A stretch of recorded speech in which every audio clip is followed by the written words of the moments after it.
오늘도 우리에게 한 달을 허락해 주시고 이제 정말 2014년도가 시작한 것이 엊그제 같은 마음인데 벌써 24년도 12월 마지막을 향하여 달려가고 있습니다. 1년 동안에 주님 우리와 동행해 주시고 함께 해 주시고 또 주께서 인도해 주셨기에 오늘 여기 우리가 있는 줄로 믿습니다. 아버지 하나님 감사하며 또 시국이 여러 가지로 어렵고 상황이나 형편들이 많이 힘들어져 가는 때에 우리가 믿음으로 주 안에서 승리하며 나가는 우리가 되기를 소망합니다. 오늘도 예비하신 은혜가 우리 가운데 쏟아부어지게 하시고 주님의 약속이 우리 가운데 더 견고해지는 시간이 되게 도와주옵소서. 이제가 발걸음도 인도해 주시고 우리 비전 사모님, 사라 사모님들 흩어져 있는 곳곳에 그리고 또 말씀을 듣는 우리 선교사님 각국에 흩어져 있는 선교사님들 가운데에 주의 영으로 교통하시고 예비하신 은혜를 부어주실 주님을 찬양합니다. 예수님의 이름으로 기도합니다. 아멘.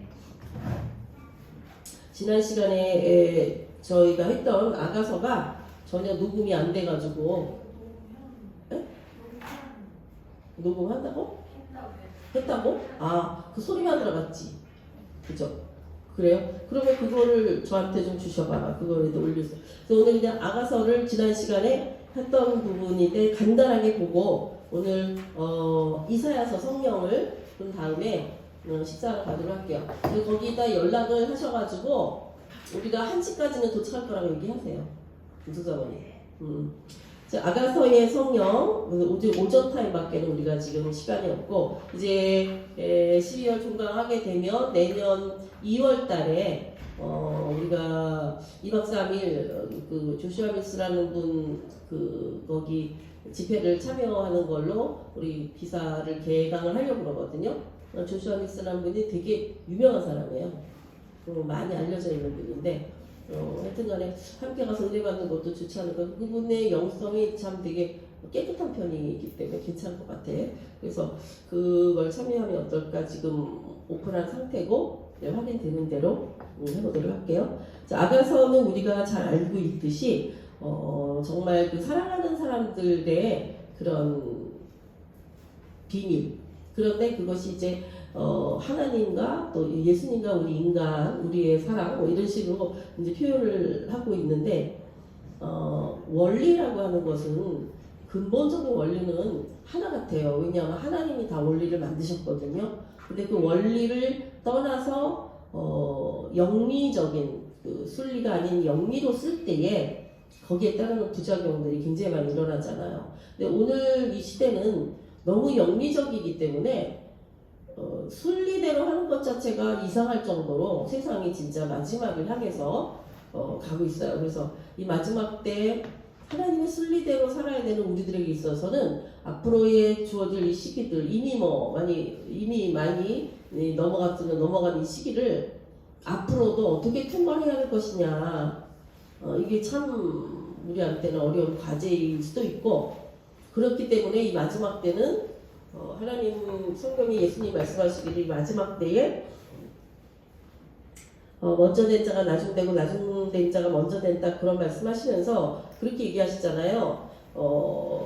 7 귀신을 쫓아줬더니 나간 귀신이 돌아다녀 보니까 갈 데가 없는데 물 없는 곳을 찾아다니다가 다시 그쪽으로 돌았더니 그새 이제 좀 지저분해지기 시작한 거지. 그랬을 때 전에 처음보다 더 악한 7 귀신이 들어온다 하는 것처럼 마지막 세대도 이와 같다 그렇게 말씀하시거든요. 그런 의미는 예수님이 오셔서 세상을 한번 깨끗하게 하셨잖아요. 예수가 오셔가지고. 그런데 이제 주님이 사실은 이미 승천한 이후에 이 계속적인 인간의 타락함이 지금이 이제 더 무서운 때가 오는 7 귀신 들린 것 같은 이런 시대에 맞이하게 될 것이다. 마지막 세대는 이와 같다. 라고 말씀하신 그 말씀의 세대가 지금 우리가 살고 있는 세대가 아닌가 싶어요. 그래서 이 세대를 우리가 어떻게 정말 믿음으로 통과해서 어쩌면 주님을 여기 있는 분 중에서 살아서 만날 수도 요즘은 100세까지 넘어간 분이 워낙 많더라고.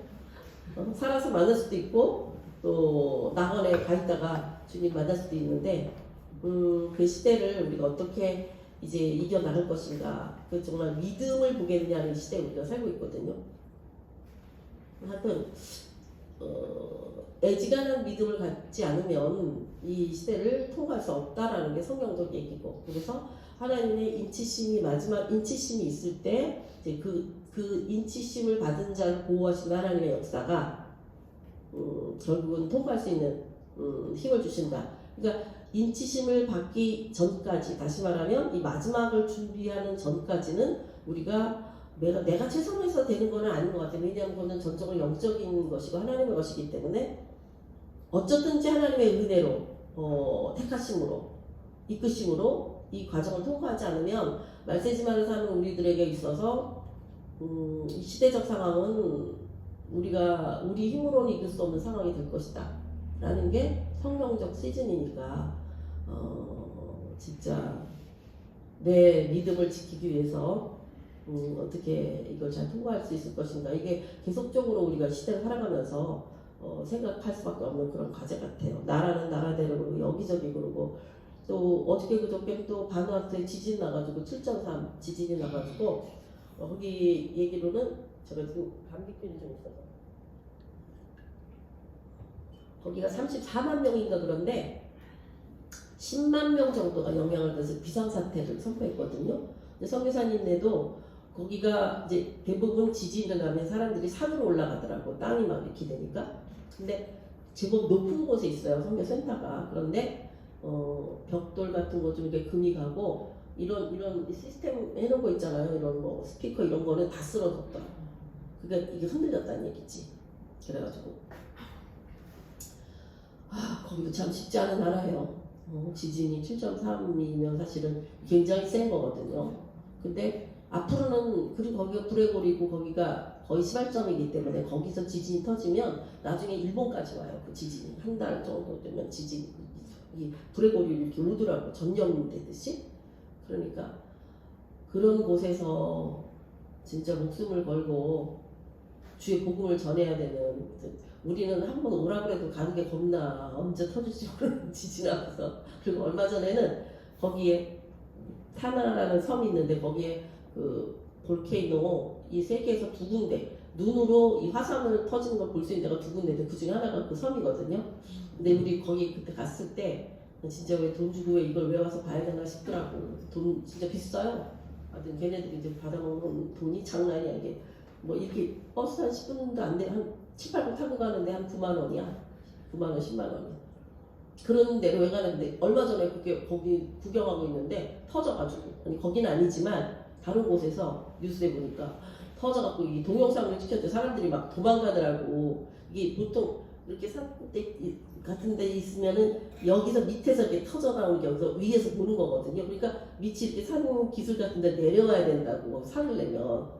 그러니까 사람들이 뭐 정신없이 뛰어내려오는 동영상을, 여기서 막 불이 펑펑펑 이렇게 막 연기가 막 터져 나오고.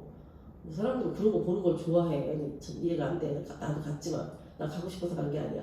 다른 사람 가서 줄 화산재도 장난도 아니고 그랬는데, 그렇게 지금 뭐 지진, 뭐 화산, 기근, 뭐 또 바람으로 인한 뭐, 그러니까 그 나라는요, 이 바누아투는 이런 영향력을 너무 많이 받는 거야. 아마 지진도 나지, 뭐 사이클론 그런 것도 오지, 뭐 하여튼 살 수가 없는 나라인데, 뭐 그 사람들 집들이 다 그러면 또 날아가겠다니까, 그 사람들은 집을 맨날 얼기설기 져가지고 해놓기 때문에 다 날아가면 또 다시 또 얼기설기 금방 지어요. 그런 건 있는데, 하여튼 그곳에서 선교하시면서 우리나라 거기 뉴스에 보니까 거기 한국 사람이 64명이나 있다고 뜨더라고요. 말을 하더라고요. 바누아투에. 그 대부분 뭐 선교사님들이겠지. 그렇게나 많이. 포토빌라 거기가 수도거든요. 바누아투 수도인데 포토빌라 근처에서 터져가지고 이번에 포토빌라 중심으로 많이 건물 자체가 이렇게 주저앉고 막 이런 거, 도시지 안에. 그러니까는 참 그곳에서 사실 남의 나라에서 목숨을 걸고 두려움을 가지고 선교를 하는 거 보면, 그런 사람 때문에 하나님이 이 나라를 지켜줘야 되시지 않나, 그런 생각도 들고. 그래서 이 마지막 때에 근데 이 성경 전체의 주제 중에 핵심 중에 하나가 뭐냐 하면은 사랑이거든요. 사랑. 근데 사실은 뭐 성경의 핵심 주제라기보다도 인간사의 가장 중요한 문제가 사랑이잖아 사실은. 그죠? 그래서 사랑이라고 하는 것이 이 세상을 이끌어 나갈 수 있는 명맥을 유지하는 거라고 보여진단 말이에요. 예를 들어서 부모가 아이를 낳았다 그러면 자기는 굶는 안에 있어도 자식은 먹이잖아요. 자기는 못 배워도 자식은 가르치잖아. 이것처럼 이 세대가 세대를 이어갈 수 있는 근거는 사랑인데 오늘날 왜 이렇게 결혼도 안 하고 아이도 안 낳냐? 결국 사랑이 말랐다는 얘기예요. 그래서 사랑하는 사람끼리 만났으면은 사랑하는 사람 사이에서의 자신들의 자녀가 있기를 원하는 게 아주 기본이거든요. 그런데도 불구하고 지금은 아이를 안 낳는다고. 왜 그래요? 그러니까 진정한 사랑이 흘러가는 그 모든 게 차단되어진 거지. 그나마 자녀 부모지간이나 그게 진짜 아카페적 사랑이 그나마 거기서 흐르지 어디에서 그런 사랑이 흐르겠어요. 근데 그것을 거부하고 있는 시대라는 거지 지금이. 그러니까 사랑이라고 하는 게 다 끊어져 가는 전부 자기애적인. 그러니까 사랑이라는 게 관계성이잖아요. 관계적이거든요. 그런데 자기가 자기를 사랑하는 거. 근데 진정한 사랑이 아니니까 결국은 자기 자신을 해치는 결과를 가져오는 거죠. 중독으로 빠지고. 그러니까 지금 얼마 전에 누가도 얘기했는데 미국 같은데 캘리포니아나 뭐 이런데 하여튼 그 마약하는 것이 너무나 이렇게 다양한 뭐 인정을 한다 그러니까 나라에서 마약법을 통과하잖아요. 그러다가 $900 이하 훔친 거는요 법적으로 구속을 안 받는 걸로 얘네들이 법적으로 그걸 한 거예요 미국에. 그러다 보니까 $900 이하짜리를 훔친 거는 훔친 게 아니야 법적으로. 그렇게 되면은 너도 나도 훔쳐도 아무 문제가 없다는 얘기죠. 그러니까 이 나라 그 캘리포니아 그 지역이 난리가 난 거예요. 그래서 지금 현재 그래도 괜찮다는 사람들이 5만 정도 이미 빠져나가면 사람들이 살 수가 없는 거예요. 그 너무 이상하잖아요. 왜 그런 법을 법으로 정하고 그것이 통과가 되고 그 법적인 게 어서 보세요. 법적인 게 거기 지금 실현이 되고 있는 세상이 망해가는 세상이라는 거예요 지금. 그러니까 참 이 시대가. 그리고요 이렇게 써놨대. 마약을 하고서는 운전하지 마십시오. 그러니까 마약을 해도 되지만 운전하지 말라 이거지.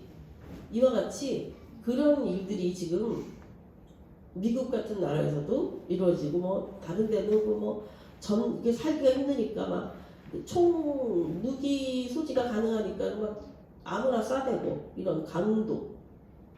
그러니까 사람을 만나는데 훔치는데 사람 만나잖아요. 그러면은 상대방이 못 훔치게 할 때는 이게 강도로 돌변해버리는 거야. 처음에 도둑질로 들어왔다가도 거기 사람이 있으면 그렇잖아요. 사람이 없을 땐 도둑질이 되지 훔쳐가면 끝나니까. 근데 사람을 만나면 어떻게 돼? 죽여야지. 그 상대방이 못 가져가게 하니까.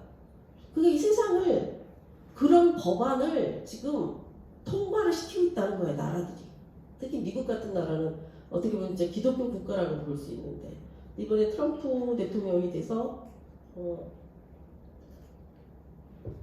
트럼프 대통령이 되면 우리나라 입장에서는 별 도움이 안 돼요. 그분이 우리나라 입장에 있어서 그게 아니기 때문에. 근데 기독교적인 어떤 한원적인 부분에서는 그래도 지난 대통령보다 낫지 않나 이제 그렇게 보는 거지. 하여튼 이런 세상에 그래서 사랑이라고 하는 것이 어쩌면 우리 인생의 가장 중요한 이슈예요. 그죠? 사랑받고 사는 사람, 사랑 없이 자란 사람, 사랑 때문에 울고 웃고 하는 이 사랑이라고 하는 것이 인간으로 하여금 가장 기초적인 존재 의미를 갖게 하는 것이거든요. 근데 제가 상담을 해서도 알지만은 모든 문제아들의 모든 문제도 결국은 사랑의 문제란 말이에요. 저 사람 왜 저렇게 됐지? 성장 과정에서 사랑받지 못했다는 거. 근데 그 사람 왜 부모는 사랑을 못해줬지? 그 부모 역시 사랑을 모른다는 거. 그러니까 사랑이 어떻게 보면요 배우는 거더라.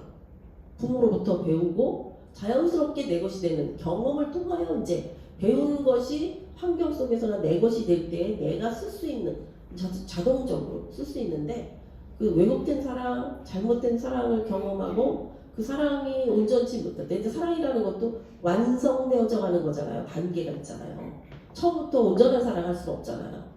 배우고 아 이게 더 좋은 거, 아 이게 진짜구나, 아 이게 진정한 사랑이구나 깨닫게 됐을 때 자기도 진정한 사랑을 줄 수 있는 자원이 되는 그와 같은 관계 속에서 왜 그렇게 굳이 사랑을 논할 수밖에 없느냐? 그거는 하나님이 사랑이시기 때문이에요. 하나님이 인간을 사랑으로 창조했기 때문에 인간은 사랑이라고 하는 영역이 채워지지 않으면 존재 가치가 말하자면 부여되지가 않는 거예요. 그러니까 진짜 여러 가지 여건이 어렵다 할지라도 사랑하는 관계 속에 있는 사람들은 극복해낼 수 있는 힘이 있어요. 근데 그에 반해서 아무리 좋은 환경이 있고 모든 걸 가진 것 같아도 사랑이라고 하는 그것이 빠져버리면 다른 사랑을 찾는 다른 사랑을 그래서 문제적인 이런 사랑을 찾을 수밖에 없으니까 문제가 발생하는 거죠. 그러니까 사람은 뭔가를 추구하지 않으면 사랑이 말하자면 진짜 참사랑이든 왜곡된 사랑이든 뭔가의 관계 속에서 근데 이런 관계가 잘 안 되면 이제 혼자 고립되어 있는 그런 관계로 들어가죠. 그러니까 이처럼 온전한 사랑을 받은 자는 온전한 삶을 살 수 있는데 이 땅에는 온전한 사랑이 없잖아요. 부모를 할지라도. 그런데 하나님의 사랑을 깨닫게 될 때, 온전한 사랑을 알게 될 때 진짜 사랑은 죽음보다 강한 거죠. 죽음을 통과할 수 있으니까 예수님이 우리를 위하여 죽어주실 수 있었던 것은 사랑 때문이죠. 또 우리가 예수님을 위하여 목숨을 내놓을 수 있을 만큼 뭔가를 한다면 그건 사랑 때문이죠. 그러니까 그런 모든 관계의 최고봉은 진짜 사랑인 거죠. 근데 사랑이라는 것을 정말 깨닫고 누리고 또 사랑을 준다는 게 결코 쉬운 게 아니죠. 죄된 세상 속에서 이미 범죄한 인간 속에서 이것을 실현해낼 수 있는 인간이 없다는 거잖아요. 근데 그 실현할 수 있는 유일한 길은 참사랑 대신 예수 그리스도가 우리 심령 안으로 오실 때 그 사람이 참사랑을 그려낼 수 있는 그런 사람으로 성장해 가는 것이라고 할 수 있죠. 그래서 이 아가서도 아가서 하면 일단 사랑이라고 하는 주제를 굉장히 중요하게 그래서 남녀의 관계를 통해서 하지만 이 아가서 전체를 보면은 단계별로 성장하고 있는 사랑의 관계성 이런 거를 보여주잖아요. 누이야 신부야 하는 그 사람을 통해서 그래서 그리스도의 사랑을 의미하기도 하는 건데 그리스도가 그 사랑을 이끌어 가시는 이제 그런 과정들을 아가서에서도 볼 수 있는데 여기서 아가서에서 중요하게 말하는 것은 비둘기라고 하는 개념이라 비둘기가 성령의 역사하심의 한 이제 예표적인 의미로 비둘기라는 것을 하잖아요. 그래서 이 사랑을 어떤 비둘기의 느낌? 비둘기의 그래서 여자라고 하는 것을 비둘기와 같은 여성을 그래서 그 비둘기의 이미지 어떤 평화 뭐 어떻게 보면 약함 그러면서도 또 사랑스러움 이와 같은 것들이 이 성령의 역사심과 이렇게 연결돼서 해서 여기 이제 아가서에도 보면 남성은 여성을 자신의 비둘기라고 부르고 있다는 것이죠. 그래서 제가 지난번에도 말씀드렸지만 이 아가서 2장 14절에 보면 바위 틈 낭떠러지 은밀한 곳에 있는 나의 비둘기야. 근데 이게 진짜 이스라엘의 서쪽 벽에 가서 토곡의 벽, 서쪽 벽 보면요 비둘기들이 그 벽에 집을 짓고 있는데 여기 낭떠러지 완전히 성벽이니까 근데 거기 틈 사이에 돌 틈 사이에다가 집을 짓고 거기서 있어요. 살아요.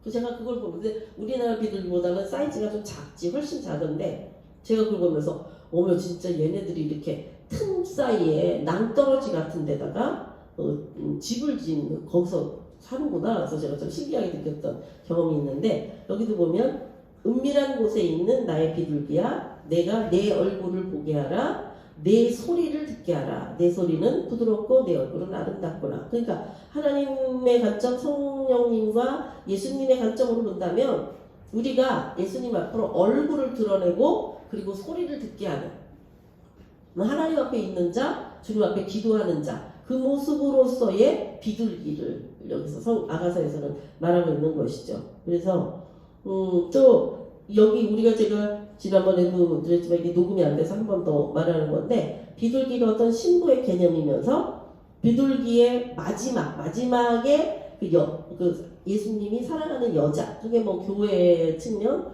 또 우리 개인적인 측면도 있지만 교회도 여자로 이렇게 의미하고 있잖아요. 그러면 시편 68편 13절에 너희가 양 우리에 누울 때에는, 그래서 양이 우리에 누운다는 것은 안식으로 들어갔다는 얘기예요. 그죠? 그리고 이미 양 우리가, 이스라엘의 양 우리가 생각하는 것처럼 그냥 허벌판에다 뭔가 말뚝박고 마는 게 아니라, 지난번에 가서 보니까 그러니까 굴이라고 그래야 되나? 돌로 되어져 있는 이스라엘에는 그 광야에 있는 산들이 이렇게 막 나무가 있는 게 아니라 완전히 이렇게 언덕 같은데 돌 같은 걸로 막 이렇게 돼 있잖아요. 그런데 틈새가 많이 있는 거예요. 그 틈새에 집어넣고 그 입구가, 말하자면 굴 입구가 그렇게 크지 않기 때문에 그 입구에는 이 목자가 거길 지키는 거라. 그러니까 우리가 생각하는 것처럼 그리고 허허벌판에 무슨 말뚝 박는 그런 개념이 아니더라고. 그러니까 그 딱 우리 안으로 들어간다, 거기 양들을 보호한다 그러면 나머지는 다 이렇게 돌벽 안으로 들어가 있기 때문에 입구만 딱 지키면 양들을 얼마든지 지킬 수 있는 거예요. 그러니까 굉장히 안전한 지역인 거지. 뭐 이리 쳐들고 저리 쳐들어오고 하는 게 아니더라고. 이스라엘의 지형상으로 볼 때 거기가 양을 이게 치는 우리처럼 쓰는 거라 그러더라고. 근데 그래서 양 우리에 누울 때라는 거는 우리에 들어가 있는 상태뿐만 아니라 누워 있어. 이게 진짜 안식이죠. 마지막 때를 의미하는 쉴 때, 안식할 때 그 날개를 은으로 입히고 그 깃을 황금으로 입힌 비둘기 같도다, 이렇게 표현하고 있다는 거죠. 그러니까 날개를 은으로 입히고 그 깃을 황금으로 입히면 진짜 얼마나 대단하겠어, 비둘기가. 그렇잖아요. 그래서 이것이 은금이 뭐 믿음이라는 개념도 있고, 한편으로는 하나님의 영광을 드러내는, 영광을 덧입은 비둘기, 그런 의미를 갖고 있는 거죠. 그래서 여기서 비둘기라고 하는 속성을 말하면서 뭐라고 하냐면, 이것은 숨어있다라는 개념으로도 말하면 비둘기가 그렇게 오픈된 새는 아니잖아요. 낭떠러지에 이렇게 숨어있는 바위 틈에 은밀한 곳에 있다라는. 그래서 여기서 성령이 하나의 이미지화 시킬 때는 숨어 계시는 하나님, 그러니까 이런 숨어있는 하나님의 측면에서 본다면 하나님을 찾아야 되는 거죠. 그 은밀한 곳에. 그래서 지존자의 은밀한 곳에, 전능자의 그늘 아래, 이런 어떤 하나님에 대한 것에 대한 부분 중에는 그런 개념들이 덜어 나오는 걸 볼 수 있어요. 숨어 계신 하나님. 그러니까 아무나 찾아지는 게 아니라는 거지. 숨어 계시니까. 그래서 너희가 더듬어 찾는다라고 하는 표현을 성경에서도 쓰고 있잖아요. 그래서 하나님은 그런데 숨어서 안 나오겠다는 분이 아니라 찾음으로 말미암아, 전심으로 찾음으로 말미암아 발견되기를 원하시는 하나님이라는 거죠. 그래서 성령은 이 온 마음으로, 우리가 온 마음으로 나를 구하면 나를 찾을 것이요 나를 만날 것이다 라고 하는 예레미야 29장 13절의 말씀처럼 드러나지는 않으시고, 그래서 어쩌면 니고데모와 예수님 말씀하실 때도 바람이 임의로 분다, 성령이 임한 자에 대한 이야기를 하면서, 거듭남에 관한 이야기를 하면서 바람이 임의로 분다. 근데 우리가 이렇게 밖에서 바람 부는 거는 전혀 알 수가 없잖아요. 본인이 바람을 맞기 전에는. 그런데 그 바람이 분다라는 것을 또 인정할 수 있는 게, 나뭇가지가 흔들리면 바람이 부는구나는 우리가 알 수는 있지, 인식할 수는 있지만, 바람을 정면으로 맞는 사람은 자기가 바람 맞고 있다는 걸 알잖아. 바람이 지금 분다라는 거. 그러니까 성령의 거듭남인 사람은, 성령의 역사는, 예수님은 모든 역사를 보이게 하셨어요. 그잖아. 숨어 사신 게 아니야. 그런데 성령의 역사는 모든 인사들한테 오픈된 게 아니라 성령을 아는 자, 성령을 체험한 자, 성령의 어떤 이끄심을 받는 자만이 아는 거예요. 그러니까 예수님의 오픈되어져 있는 모든 당신의 삶을 아멘으로 믿는 자에게 성령의 기름이 부어지는 거죠. 그러니까 지난번에도 말씀드렸듯이 기름 부으심에는 내면에 부르는 기우신 분과 위로부터 임하시는 기름 부으심이 있다. 근데 우리는 여태까지 굉장히 위로부터 임하시는 기름 부으심, 능력을 받고 권능을 받아서 뭔가 나타나는 주의를 하는 거에 한국교회가 굉장히 치중했다는 거예요.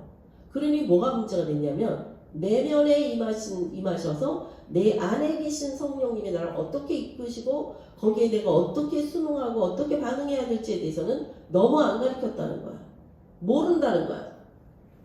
그러니까 성령 받았다 아니면 뭐 성령 사용을 한다 이러면 성령의 핵심은 뭐냐면 예수님을 증거하는 거거든요. 성령이 임하시면요 예수를 알게 되는 거예요. 그러니까 내가 알아야지. 예수님을 믿었더니 능력이 나타난다는 게 중요한 게 아니거든. 내가 했더니 뭐 병이 고쳐지고 뭐 어떤 역사가 나타나는 걸 보여짐으로 인하여서 성령의 뭔가 일하셨다라는 것은 2차원적인 문제고, 성령이 하시는 최고의 사역이라고 한다면 뭐냐면 예수 그리스도의 하신 말씀을 말씀되게 하는 거야. 그러니까 우리 심령에 성령이 임하니까 내가 알게 된, 이게 지적으로 알게 된 하나님의 말씀이 내 안에서 성령으로 말미암아 실제화 될 수 있도록 역사하시는 분이 성령님이시라는 거예요. 그게 더 중요한 거예요.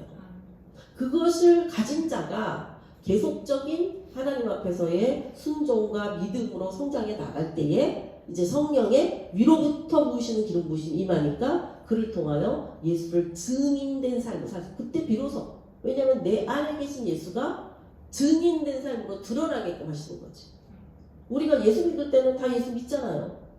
그러니까 개인적으로 구원 받았냐 못 받았냐는 뭐 개인적인 하나님과 그와의 문제이긴 하지만 내가 구원받은 삶을 살고 있다는 걸 인정할 수 있는 많은 사람들이 있는데, 그 위에 임하시는 기름 부으심이 아직 오지 않았기 때문에 내가 믿음 생활을 나대로 열심히 하고 있지만 어떤 외적인 보여지는 어떤 일에 참여함을 입는 게 어려운 분도 많이 있거든요. 성도들이 많이 그렇잖아요. 그것처럼 성령의 내적인 역사심이 잘 양육이 돼야 나중에 어떤 은사가 드러나고 역사가 일어나도 그거를 컨트롤할 수 있는 능력이 되는 겁니다. 근데 이것이 채워지지 않고 이것이 훈련되지 않고 또 이거 한 번 하는 게 아니라 내적인 기름 부으심으로 인한 나의 믿음의 성장은 이건 하루 이틀 받았다고 끝나는 게, 사실은 위로부터 임하시는 기름 부으심은요 한 번 받으면 역사가 계속 나타날 수 있어요. 문제는 내면에 부으시는 기름 부으심으로 내가 계속 성장해 가야 된다.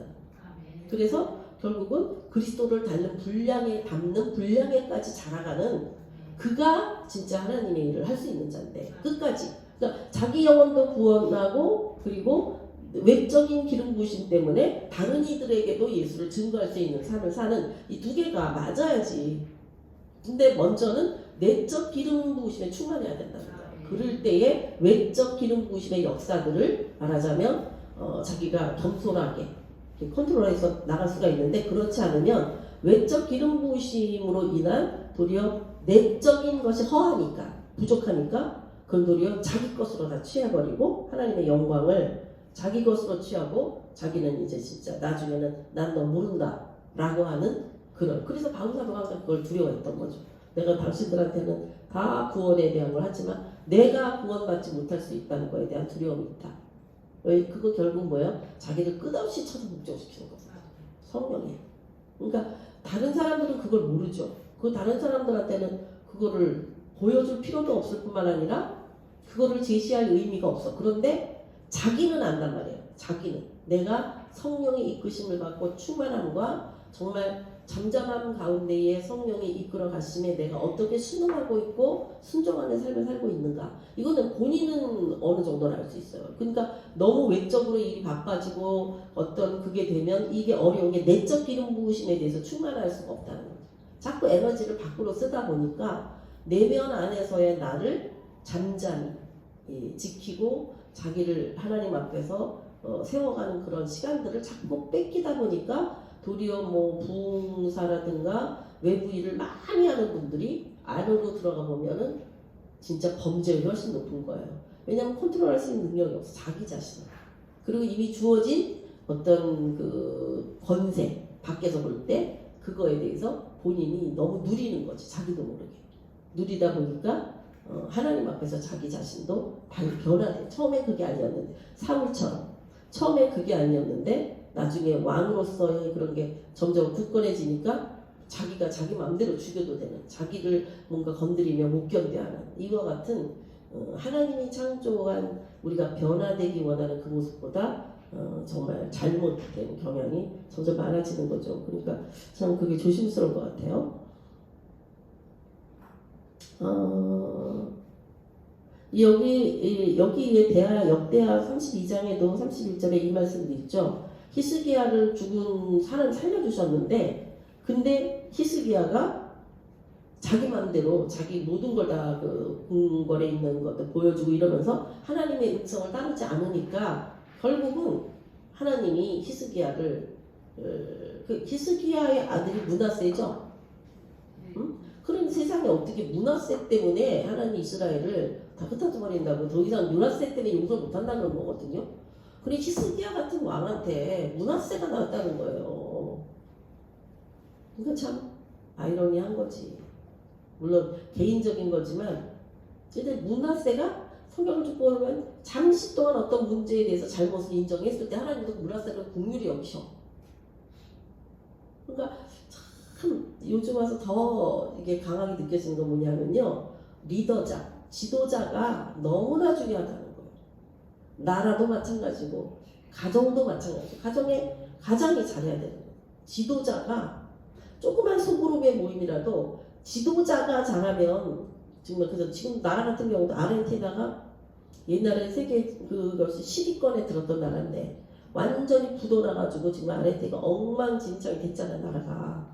그런데 이번에 다시 대통령이 바뀌었거든요. 젊은 대통령이 바뀌면서 나라를 다시 세우는 작업을 하는 거예요. 그런데 이 국민들이 사회주의 쪽으로 갔었으니까 맨날 뭘 나눠주는 거. 그 나라는 지하자원도 굉장히 많아요. 못 살 수가 없는 나라야. 근데 나눠주는 거에 익숙해진 사람들이요, 이제 너희가 일해야지만 세금 내고 이렇게 일해야 된다는 이 대통령의 이거를 못 견뎌 하는 거야. 그래서 데모하고 난리가 나는 거야. 그러니까 이게 사실은, 근데 그 사람이 꿋꿋하게 지금 그걸 하고 있거든. 그러니까 이제 아르헨티나가 앞으로 어떻게 될지 모르죠. 우리 지난번에 스리랑카도 완전히 파산된 나라더라고. 나라가 파산되면요, 진짜 국민들이 살기 어려워요. 기본으로 사는 것 자체가 유지가 안 된다. 그러니까 이게 거저 주는 거를 받는 거를 익숙해지면은 사람은 수고하려고 하지 않아. 그래서 결국은 다 같이 망하는 길이에요. 참 우리나라가 사회주의 쪽으로 찾아가, 이게 비슷한 공산주의 비슷한 쪽으로 가고 있는 게 진짜 보통 문제가 아니죠. 이건 우리가 크리스찬들이 정신 차리고 봐야 될 부분이에요.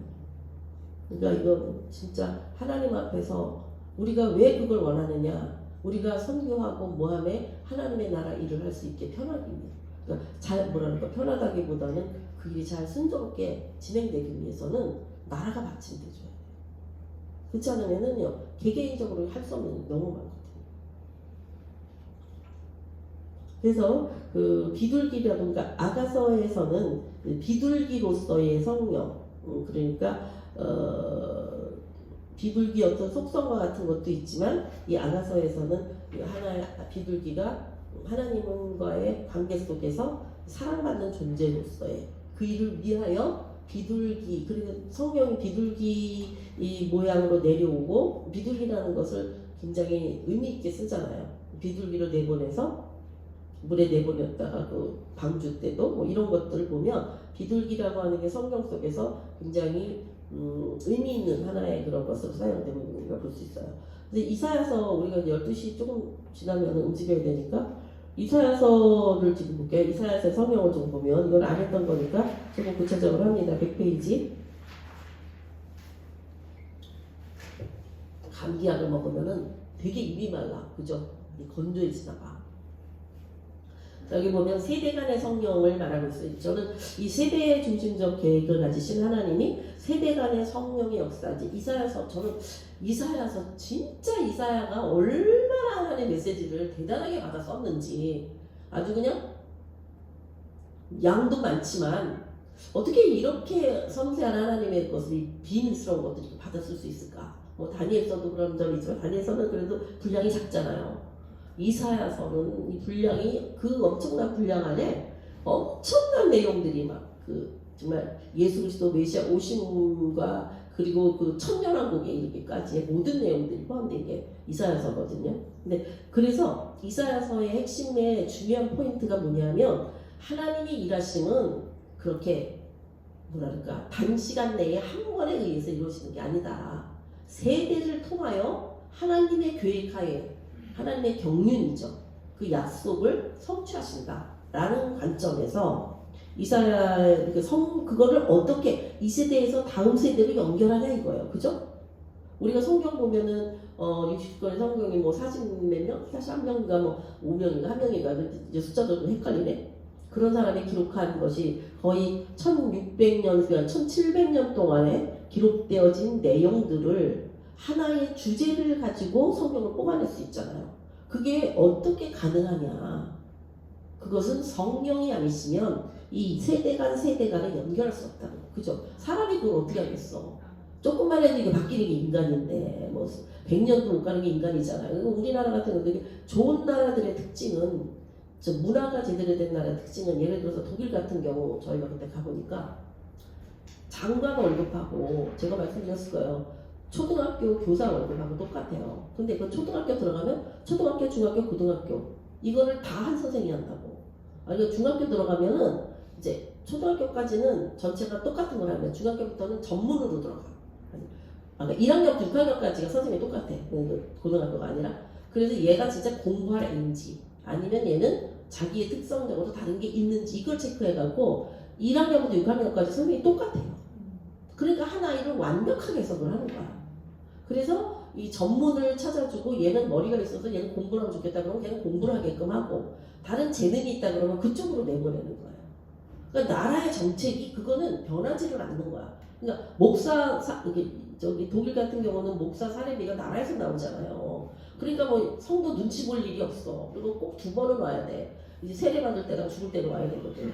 그러니까 그런 게 있는 기본 틀이 있으니까 그들에게 있어서는 이 교육이라든가 사람을 양육해내는 프로그램이 변동이 없어요. 근데 우리는 막 바뀌기만 하면 계속 바뀌잖아.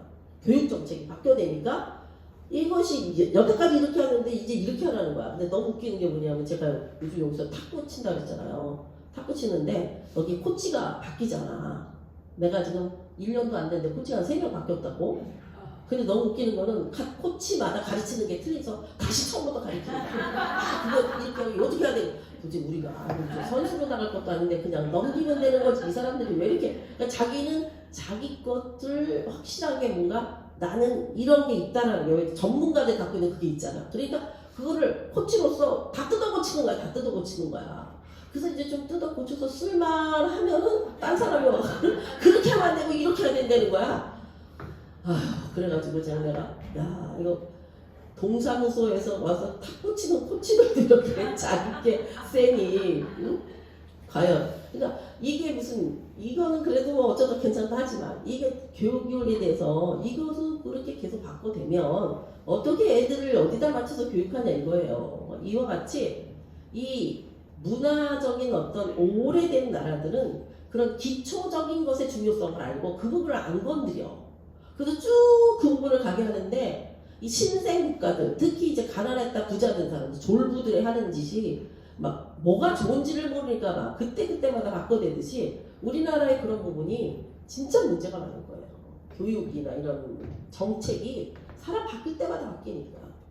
근데 하다못해 탁구 치는데도 사람 하나 가서 바뀌니까 엄청나게 혼란이 오더라고. 어떤 땐 이렇게 바꿔서 이렇게 좀 했더니 막 이제 그게 아니라 이렇게 거꾸로 했는데 또 그래서 가까스로 그거 좀 꺾어 놨더라고. 그렇게 하면 안 된다고 그러니 도대체 누구 말을 듣냐고. 그러니 나라 정책이 그럴 때는 이게 무슨 이게 되겠냐 이 말이에요. 정말 이런 어려움이 있어. 근데 하나님께서는 누구를 통하여 이 역사를 끌어가시냐 하면은 성령께서. 그러니까 성령의 나타나심을 통하여 이미 이 계획이 그러니까 사실 그게 가능한 게 뭐냐면 하나님 안에서 하루가 천년 같고 천년이 하루 같잖아요. 하루라고 하는 개념 안에 하나님의 영혼이 들어있다고. 다시 말하면 하나님은 처음과 나중과 시작과 그 마침의 모든 알파 오메가의 모든 것을 이미 당신의 계획 안에 끝나 있는 거잖아요. 그러니까 우리가 결사적으로 뭐 어떤 부분에서는 해도 되지 않아 하나님 계획이 다 끝나 있으니까. 큰 부분에서. 다만 하나님의 그 역사에 내가 개입되어져 있느냐 없느냐가 문제인 거예요. 하나님이 일하시면 이미 끝나 있어요. 다 완성이잖아. 다 이뤘다의 계시록에. 그러니까 그렇게 하실 거란 말이에요. 문제는 뭐냐면 내가 그 하나님의 계획 안에 있느냐, 같이 동행하고 있느냐, 아니면 역시 나는 나 혼자 상관없이 예수 믿는다고 딴짓하고 있느냐, 이게 문제인 거예요. 그래서 늘 하나님이 하시는 그 일에 내가 참여되어져 있는지를 체크해야 돼요. 내가 믿는 스타일대로 믿는다고 다가 아니에요. 지금 하나님은 무엇을 하고 계시고 어디에 관점을 갖길 원하시고, 그래서 시대와 풍세를 살펴가면서 예수 믿어야 돼요. 근데 교회가 모든 문화권이나 시대나 풍세 속에서 제일 뒤처져 있어요. 그러니까 시대는 지금 일로 가고 있는데 우리는 옛날 거를 여전히 고수해. 초대교회라고 해서 그걸 고수하는 게 초대교회가 아니에요. 그런데 여전히 옛날에 가서 못 벗어나니까 발전이 없는 거예요. 발전할 수가 없는 거예요. 왜냐면 성령님이 이 시대를 모르겠어요. 그래서 어떤 분이 미국에 있는 목사님을 만났는데 나는 그 말이 참 의미 있다고 생각해요. 그분이 이제 해외를 다니면서 교회를 세우는 일을 해요. 시스템이 혼자 하는 게 아니라 뭐라고 얘기했냐면 자기가 하는 거는 이런 신흥국가나 아니면 어려운 국가 미전도 종족이나 그런 데 가서 교회를 세워주면서 그걸로 끝나지 않고 그 교회의 멤버들이 뭔가 경제 활동을 통해서 수입을 가질 수 있도록 하는 작업까지 한대. 그럼 우리나라 문제를 뭐라고 말하냐면은 한국의 지금의 문제는 80% 이상이 다 미자립이라 이거예요. 그죠? 우리나라 교회들이 자립이 안 된다고. 미자립인데 미자립인 교회가 교회 자체 내에서 뭔가를 경제적으로 할 수 있는 일을 만들어야 된다는 거예요. 그걸 교회적으로. 그래서 성도들이 같이 하면서 그렇다고 다단계 하라는 의미는 아니고 어떤 교회도 다단계 갖고 다 망하더만. 그래서 그 교회가 운영될 수 있도록, 다시 말하면 교회 성도들이 뭔가 일을 함으로 재생산을 해낼 수 있도록 해주는 작업을 한국교회가 지금 빨리 받아들이지 않으면 조금 있으면 다 영국교회처럼 교회 문 닫을 수밖에 없다는 거예요. 유지를 못하니까. 근데 우리는 어떤 개념에 머물러 있냐면 다른 일을 하면은 뭐 굶든지 죽든지 망하든지 주는 거 먹고 살아야 된다가 굉장히 좋은 믿음이다 이렇게 생각하잖아요. 근데 그걸 우리가 마인드를 조금 바꿔서 생각하면 교회 안에서 그렇게 무슨 이상한 것을 하는 게 아니라 뭔가 경제적인 것을 할 수 있도록. 그러니까 예를 들어서 뭐 여의도 침례교회 같은 경우는 피자집 하잖아. 예를 들어서 학교 하자. 뭐 이런 어떤 걸 하잖아요. 수입원을 만들어내도록 해줘야 된다는 거예요. 그래야지 교회가 앞으로 유지하고 성도들도 일거리를 창출해 줄 수 있다는 거예요. 그 말을 들어보면 맞는 말이잖아. 지금 상황에서 어떡할 거야. 성도들은 점점 살기 힘들어지고 성도들은 점점 안 들어오고 끝은 자명한 거예요. 문을 닫을 수밖에 없는 거예요, 교회가. 그럼 교회를 살리려면 어떻게 하느냐? 예배를 드리고 또 현실에서 할 수 있도록 교회에서 할 수 있는 하는 못해. 뭐 호떡을 파는 거야.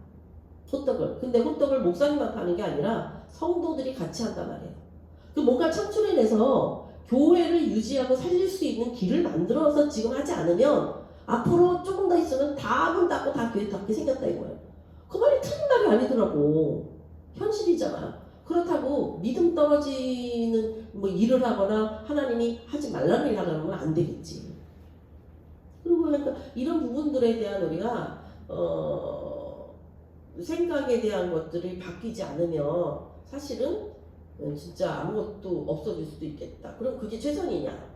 교회가 다 없어지는 게 최선이냐? 뭐 이런 부분에 있어서 생각해 볼 만하죠. 그래서 그분이 하는 그 교회 프로젝트가 그런 얘기들을 하고 세계를 다니더라고요. 세계를.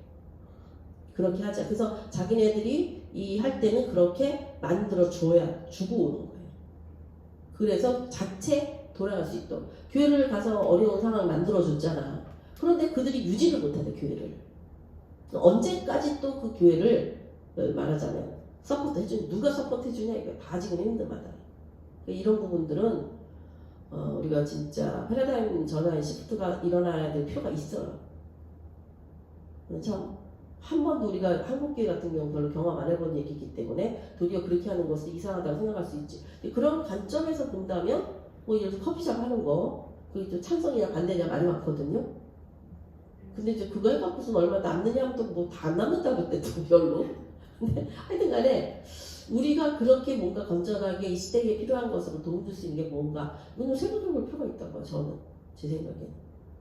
뭐 이게 다 동의하라는 의미는 아니고 이제 그런 게 이 시대가 시대적 관점에서는 앞으로가 하던 교회가 어떻게 유지할 것이냐, 어떻게 살아남을 것이냐 이 부분이 굉장히 문제예요 한국 교회.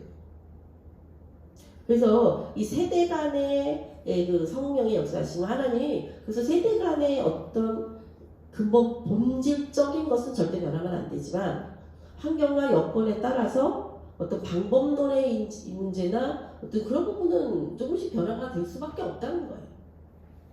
그런 부분들을 우리가 좀 이해할 필요도 있겠죠. 그래서 여기 보면 세대 간의 성령은 세대적으로 역사하신다. 나는 목마른 자에게 물을 주며 마른 땅에 시내를 흐르게 하며 나의 영을 내 자손에게 나의 복을 내 후손에게 부어주리니. 그러니까 하나님의 계획은 누구를 딱 집었다 그러면 그 사람 하나로 끝나는 게 아니에요.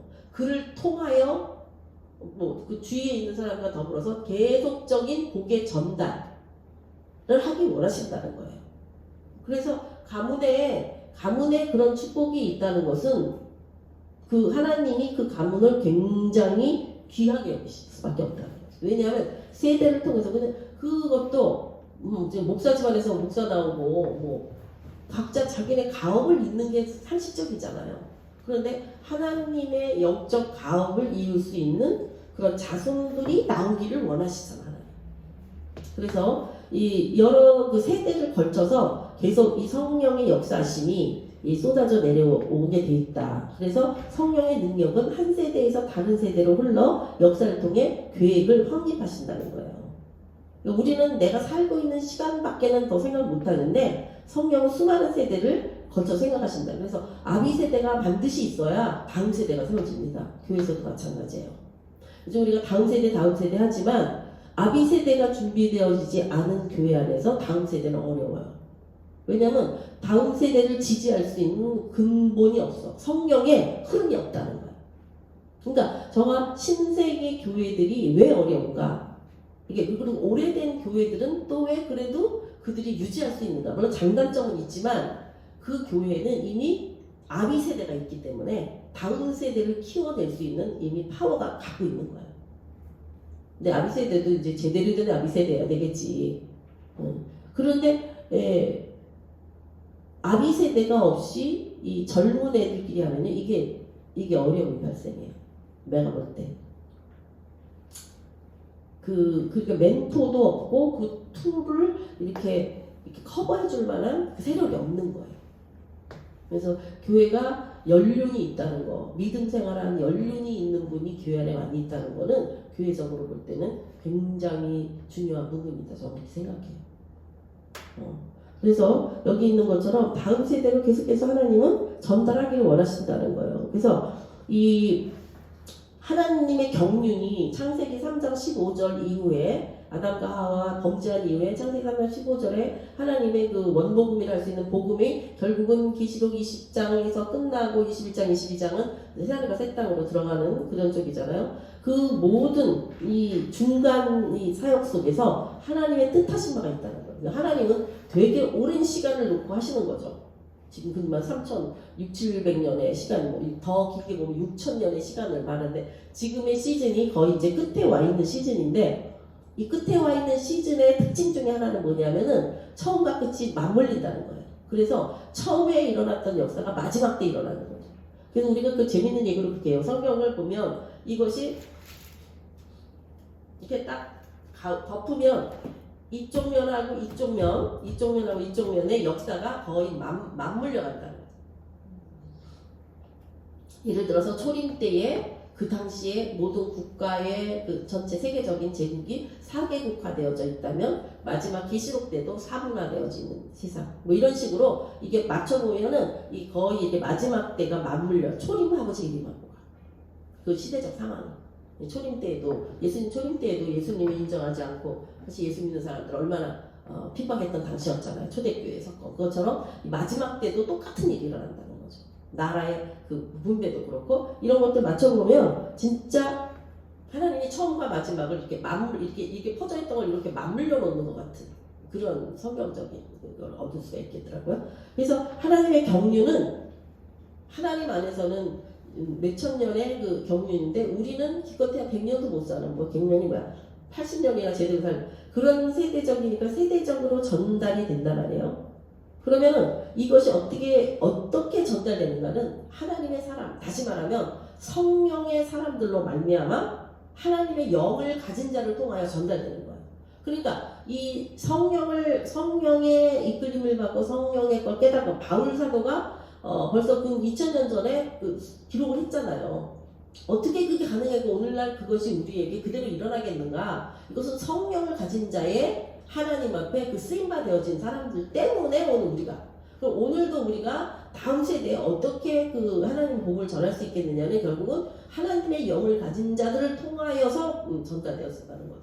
그래서 재미있는 이야기 중에 하나가 그 이스라엘을 생각해 볼도 마지막 때는 성령의 충만을 입은 자들의 이방인의 수가 차기까지 이방인의 수가 들어오기까지 라고 하는 개념에서 이스라엘의 명맥이 다시 환원되어져서 하나님의 백성 자녀로서 원유맨으로서의 차원으로 넘어갈 수 있는 것은 성령 충만을 가진 성령의 사람이 이스라엘에 들어가야만 가능한 거라고 그런 해석도 있어요.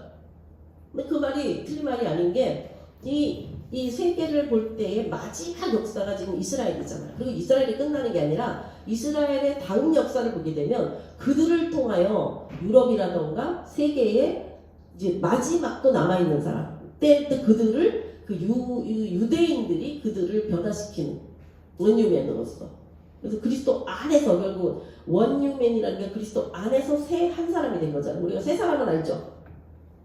새 사람은 알잖아. 새 사람이 된다고. 근데 한 새 사람이란 말이에요. 그거는 이방인과 유대인이 하나가 되어진 그 사람. 그래서 이방인과 유대인이라고 하는 개념 속에는 결국은 한이라고 하는 것은 그리스도 예수 안에. 그러니까 이방인 중에서도 그리스도 예수 안에. 유대인 중에서도 그리스도 예수 안에서 한 새 사람이 되는 거지. 이스라엘이 돌아온다고 유대인 전부가 돌아온 게 아니에요. 근데 그 세대 전달이 누구를 통하여 하나님의 역사에 마지막에 추수되어지는 그 사람은 결국은 성령 충만을 가진 하나님의 영을 가진 사람들이 이스라엘에 들어가야 되는 거예요. 그래야 성령의 역사심에 맥이 흐르기 시작하는 거죠. 그런 부분들이 굉장히 중요한 겁니다. 그런데 이 성령의 역사에 가장 민감하게 쓰여지고 있는 사람들이 한국 사람들. 그래서 또 신기한 거는 이스라엘 사람들이 너무나 많은 세계에 흩어져서 핍박받은 사람이라 다른 나라 사람 믿지도 않고 좋아하지도 않는데 유일하게 한국 사람은 좋아요. 이스라엘에서. 그러니까 이게 무슨 진짜 하나님의 계획이 있는 것 마냥 그게 딱딱딱 맞아간다니까요. 마지막 때. 그러니까 이스라엘을 지금 돕고 있는 전쟁 중에 가장 돕고 있는 나라가 한국이에요. 한국 크리스찬들이죠. 그러니까 재미잖아. 유대인들이 이전에 인정을 하는 거야. 한국 기독교인들은. 나라적으로도 그렇고. 근데 이와 같이 왜냐면 그 나라는 나라 자체는 유대 국가예요. 그래서 알리할 때도 너 종교가 뭐야 그러면 유대인이라고 하지 않으면 알리아를 안 시켜요. 기독교 이름 못 들어가요.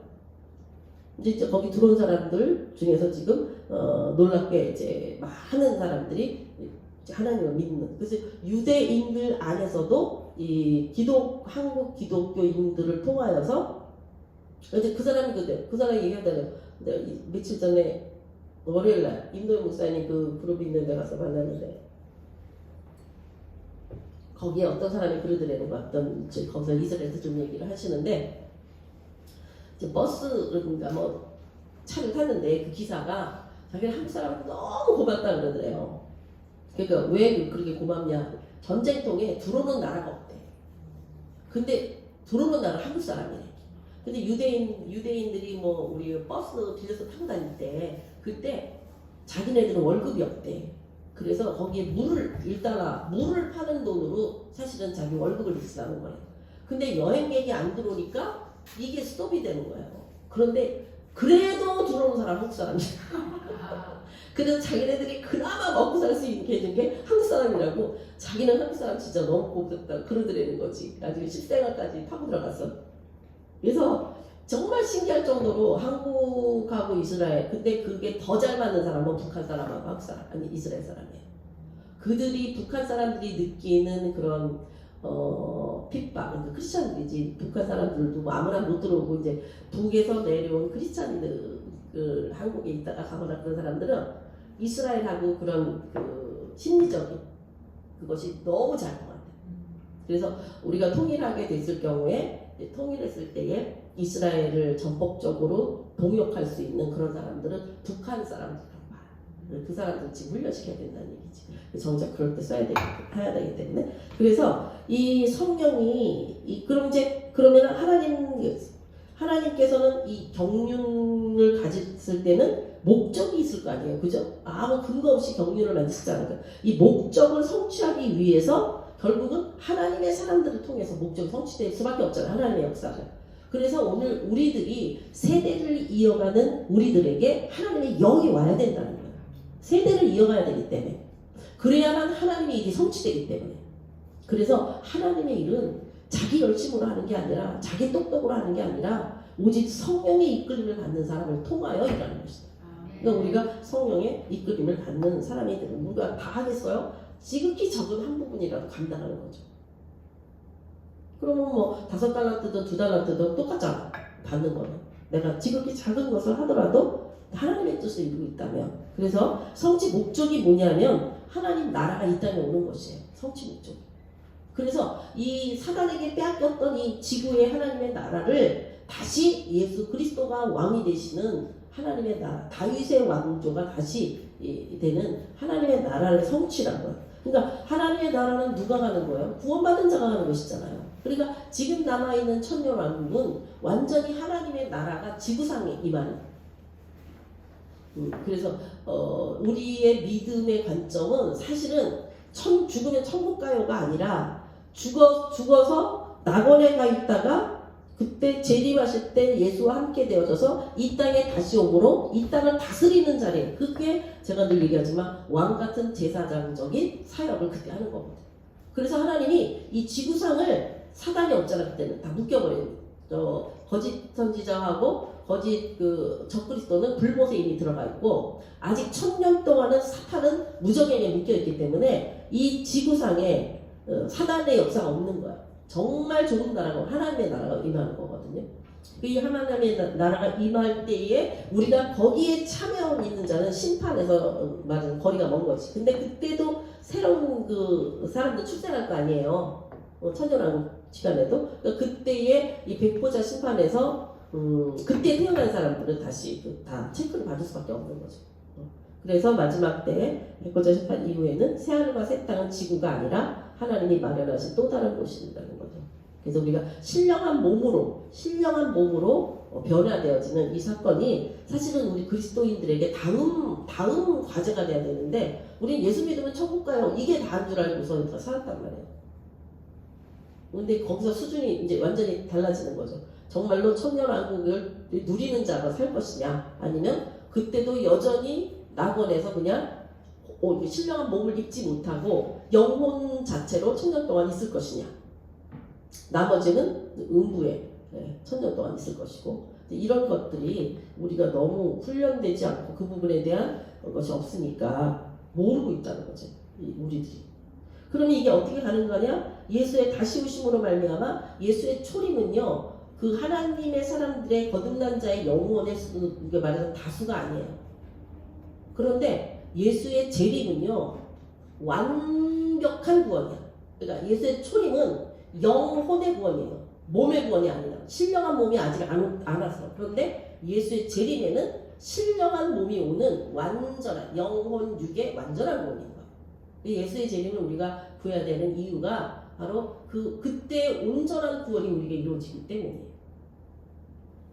그래서 완전한 구원을 받게 됐을 때 하나님이 거기에 이 킹덤 오브 갓, 결국은 하나님의 왕국, 하나님의 나라, 그게 이 땅 가운데, 왜냐하면 빼앗겼잖아요. 우리가 아담이 빼앗겼던 거 다시 찾아서 완전한 하나님의 왕국을 다시 세우시는 완벽하신 하나님. 사실은 그게 다 하나님 건데 하나님의 능력이 없는 분이 아니잖아요. 근데 그것을 당신이 예수 그리스도가 이 땅에 오심으로 말미암는 것을 기점으로 해서 우리와 함께 하신다는 거죠. 그러니까 우리가 지금 이 시대, 이 세대, 이 시즌에 태어난 것은 어떻게 보면 굉장한 축복이고 한편으로는 굉장히 어려운 데 있는 것이고 둘 중에 하나예요. 그러니까 이 고난에 참여함으로 인하여 영광을 받는 타임에 들어갈 수 있는 우리가 이 시즌에 있는 거예요. 근데 지금 우리가 이 시즌에 주님이 당장 오시지 않는다 할지라도 우리의 지금 과제는요, 다음 세대를 키워놔야 된다. 그래야 그들이 바로 하나님의 이 세대를 잇는 역사에 말하자면 마지막에 주와 함께 일할 자를 만들어놔야 돼요. 그러니까 이 아비 세대가 이제 해야 될 일들이 하다못해 기도라도 하고 다음 세대를 위해서 내 아이만을 위한 게 아니라 다음 세대를 위한 기도 또 다음 세대를 위한 어떤 헌신이 있어줘야 된다는 교회가. 그래서 예수님께 임한 성령도 보면 여기 한번 볼까요? 100페이지 밑에 보면 이새의 줄기에서 한 싹이 나고 그 뿌리에서 한 가지가 나서 저는 이거 맨날 그냥 쭉 봤는데 이새의 줄기에서 한 싹이 난다는 것은 다윗을 말하는 것이죠. 다윗의 아버지잖아요. 그리고 그 뿌리는 누구예요? 한 가지가 난다는 건 예수 그리스도를 말하는 뿌리에서 여기서 그래서 예수 그리스도가 나서 결실할 것이요 그 위에 누구 위에? 이 한 가지 그리스도 위에. 근데 이게 세대적 이음이야. 다윗은 사실은 예수님은 나중에 오셨잖아. 인간적으로는. 그죠? 다윗보다 훨씬 나중에 오셨잖아요. 신약에 왔잖아. 이제 구약이고. 그러나 이것이 세대와 세대를 이어서 하나님의 역사 속에서 하나님이 그때 그 위에 예수 그리스도 위에 여호와의 영, 지혜, 총명, 모략죄는 그게 영이 있잖아요. 영이, 성령이 이게 하나님의 영이시잖아요. 이 일곱 영이. 그래서 지연이라는 영이 강림하신다, 내려오셨다 이렇게 말하는 거예요. 그 전에는 예수님의도 성령 세례를 받음으로 말미암아 성령님과 함께 일하셨죠. 그리고 예수님이 죽으셨다 살아나심으로 성령이 오셔서 내주하심으로 들어갔단 말이지. 우리 마음에 오심으로.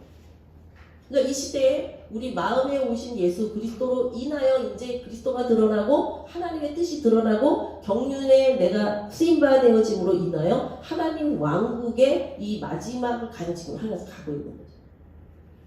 그래서 예수님의 성취가 모두 성령으로 인한 거죠. 제가 그래서 성령 보면서 그랬어요. 아니 성령을 예수님한테 기름 붓듯이 하면은 우리도 성령님을 기름 붓듯이 하면은 예수님만큼 못할 일이 없죠. 안 그래요? 내가 하는 게 아니잖아. 성령이 하시는 거죠. 그래서 제가 어떤 때는 바울이 막 죽을 지경 됐을 때 예수님이 나타나가지고 옆에서 너 조금만 더 참아라. 이제 너 걱정하지 마. 너 로마 꼭 간다. 아니 나도 그런 얘기 좀 할 것 같으니까. 우리 여기서 말씀을 안 해주시면 그랬는데 못하고 있는 건데 그 말은 무슨 말이냐면 그래서 이 저자가 그 얘기를 하는 거예요. 우리도 주님이 하신다는 사실을 믿고 할 때에 주님보다 예수님보다 큰일 할 수 있는 게 당연하다. 왜냐하면 내가 뭔가를 하는 게 아니라 성령이 하시는 거라. 그러니까 우리가 그 믿음 없는 태도를 갖지 말고 성령이 하시면 한다. 근데 요즘 허공랑인가? 그 왜 80 넘으신 선교사님 계시잖아요. 그러니까 야, 저 연세에 저렇게 할 수 있구나. 그러니까는 옛날하고 그리고 김준호 목사님 같은 분도 연세가 지금 많지만 아주 짜랑짜랑하게 너무 잘하시잖아요. 그러니까 옛날에 그 시대적 주선혜 교수님도 그때 보면은 막 80 몇 살인데 철학을 하시는데 나 깜짝 놀랐네. 난 아주 그냥 힘들어서 못하겠는데 그때 같이 한 적이 있었는데 그러니까 그렇게 하나님의 성령이 이끄심에 따라 일하면 우리가 상상할 수 없는 일이 가능하다는 거예요. 근데 우리는 그걸 꿈을 꾸질 않잖아요. 나는 안 돼. 그것을 이분은 엄청난 교만이다 이렇게 말해요. 응? 하나님이 하시는 일을 왜 자기가 못한다고 하는 거지. 그래서 그거는 우리가 해야 될 일에 대한 의무의 회피다 이렇게 말하는데 그래서 여기 마지막 보고 이제 마칠게요. 예수님은 101페이지 중간중간 예수님 진실로 하나님이요 사람이셨다. 그분은 거룩하신 분이지만 인간으로 태어나셨다.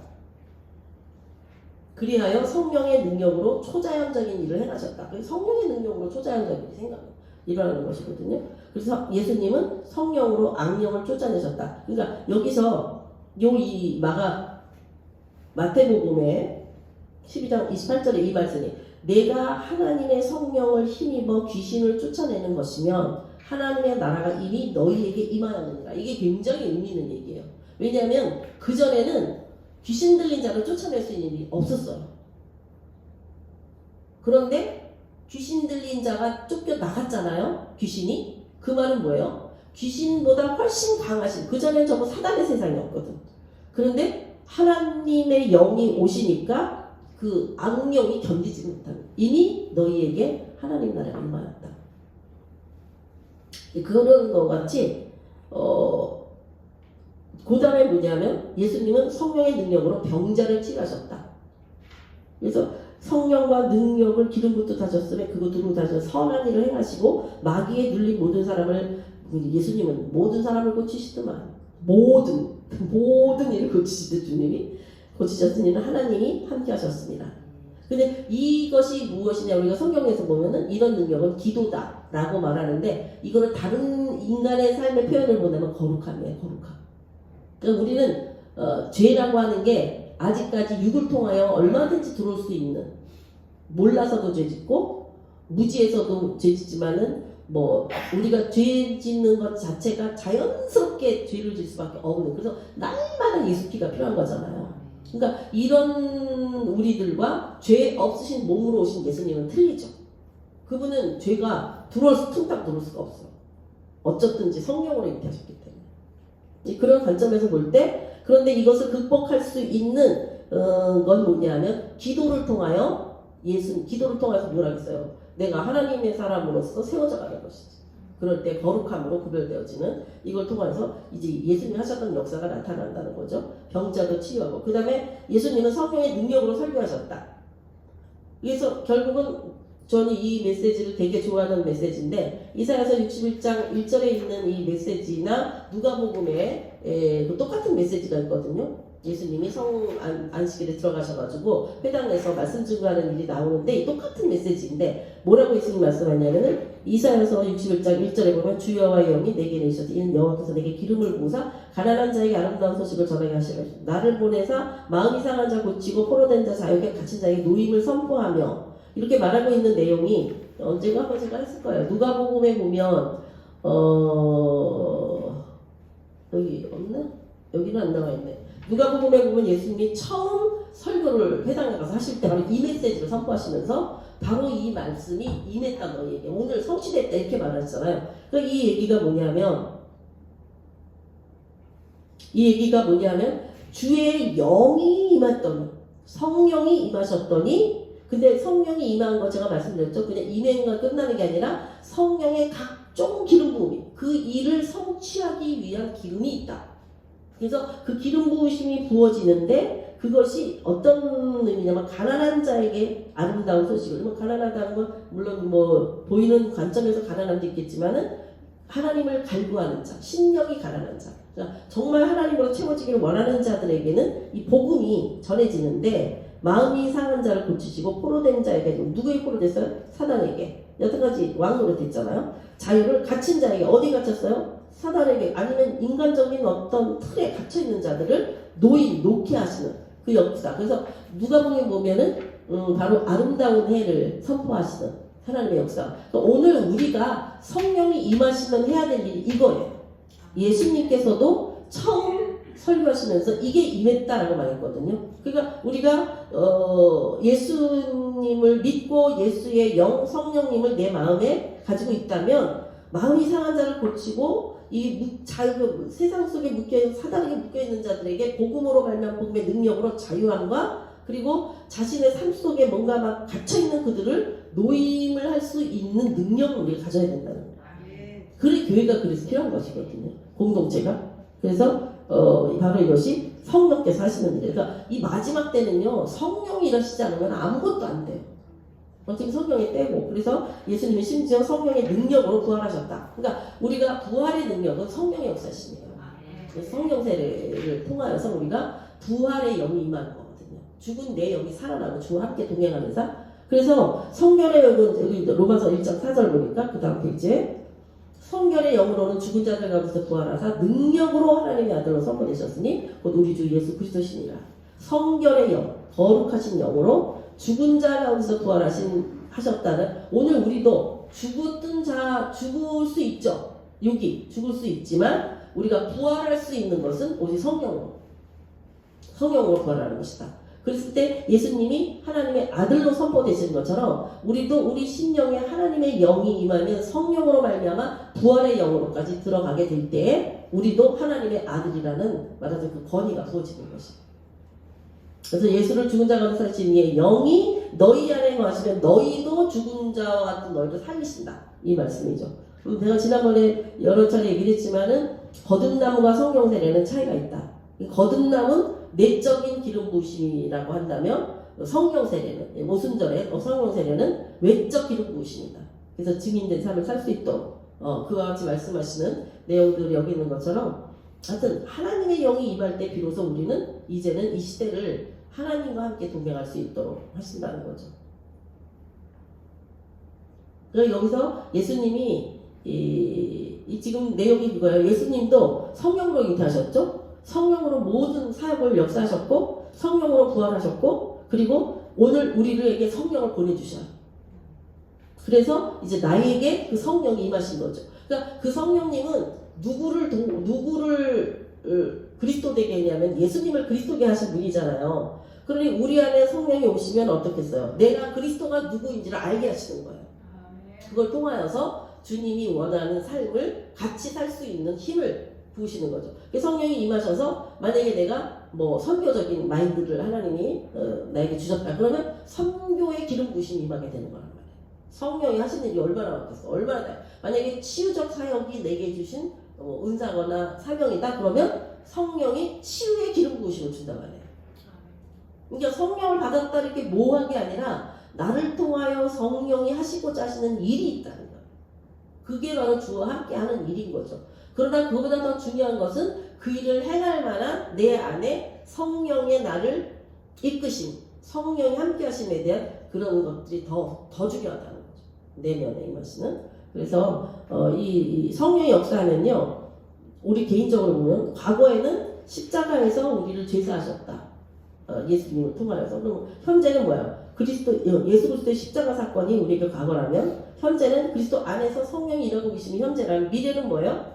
죽음 가운데서 부활하게 하다 결국은 성령으로 말미암아 하나님의 나라가 이 땅 가운데 임함에 참여하게 되는 거죠. 그래서 우리는 지금 이 타임에는 하나님의 영, 그리스도의 영, 예수의 영, 여호와의 영 그건 하나인데 이 성령이 우리 안에 오셔야 되고 그 성령과 동행함으로 살아가는 방법을 익혀야 되고 그것을 말하자면 자신의 삶에 개입되어지도록 한다고 해야 하나 그 빼앗기지 않도록 해야 되는 성령이 떠나시지 않도록 그것을 통해서 결국은 이 세상 끝날까지 성령이 이 일을 마무리하실 거예요. 그래서 계시록에 보면 뭐라고 했어요? 성령이 교회들에게 하시는 말씀을 들을지어다. 모든 교회에 계속 하시다. 이게 교회라는 게 하나의 개인적일 수도 있고 가정일 수도 있고 또 실질적인 이런 건물에 속한 교회일 수도 있는데 어쨌든지 이 마지막 때는요 보여지는 교회는 없어질 거란 말이에요. 사단이 가만두질 않으니까 흩어지든지 어떤 간에 보여지는 교회는 있을 수가 없죠. 적기도기 할 때는 다 잡아 죽이니까. 그런데 이것을 보여지지 않는 이 속에서 유일하게 이 과정을 통과할 수 있는 사람은 하나님의 영이 내재하는 사람이에요. 하나님의 영이. 그래서 요한일서 5장 8절, 5장에서 6절, 8절을 보게 되면요. 이게 성령과 물과 피가 또한 이 셋이 합하여 하나다. 이렇게 말씀하고 있어요. 이것이 성령의 역사가 없이는 하나님 뜻이 안 이루어지죠. 이 물이라는 것은 물의 근원 되시는 성부 하나님 말하는 거고 피는 예수 그리스도를 말하는 거란 말이에요. 이 조건이 우리 안에 갖춰져야 되는 거예요. 이 조건이 내게 예수의 피가 있어야 되고 하나님의 물이 있어야 되고 그리고 성령이 계셔야 돼요. 그래야 내 안에 이것이 있을 때에 이 셋이 하나이신 그 하나님의 영을 통하여서 내가 주와 함께 말하자면 이 시대를 하나님의 사람으로 살아갈 수가 있고.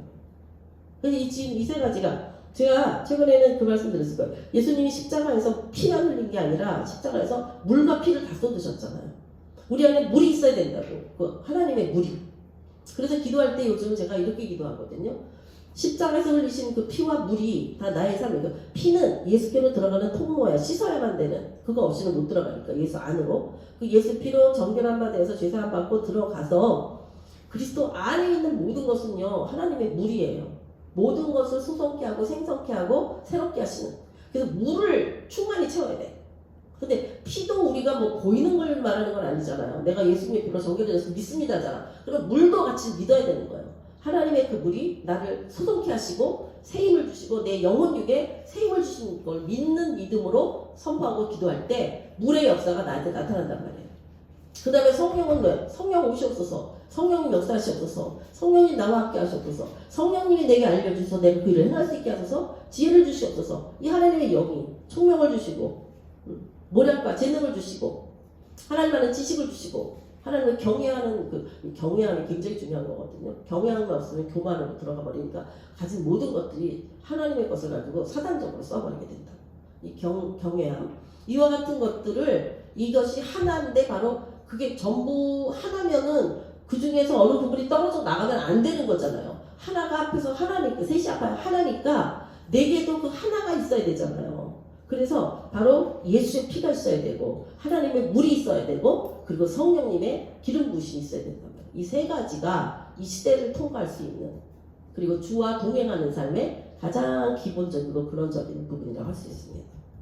오늘 이것으로 이제 말씀을 마치면서 방학 기간 동안에 또 우리가 개인적으로 매 기도하고 주님 말씀 따라 사는 사람들이니까 나라와 민족을 위해서도 기도할 타임이고 굉장히 중요한 타임인데 하여튼간에 왜 계엄령을 선포했는다는 걸 원인을 알게 돼가지고 너무 씁쓸해가지고 하여튼 그런 부분에 있어서 이것을 놓치지 마시고 물과 피와 성령으로 놓치지 마시고 날마다 기도하시면서 우리 안에서 역사하시는 하나님 성령으로 역사하시는 그 예수의 피가 내게 어떤 능력을 주는지 그리고 성령께서 기름 부으심이 내게 어떤 영향성으로 발전하게 하는지 이것을 좀 경험하면서 누리면서 성장하면서 좀 달라져가면서 더 나아져가면서 그런 훈련된 우리들의 모습으로 다음에 또 뵐 수 있게 되기를 소망합니다.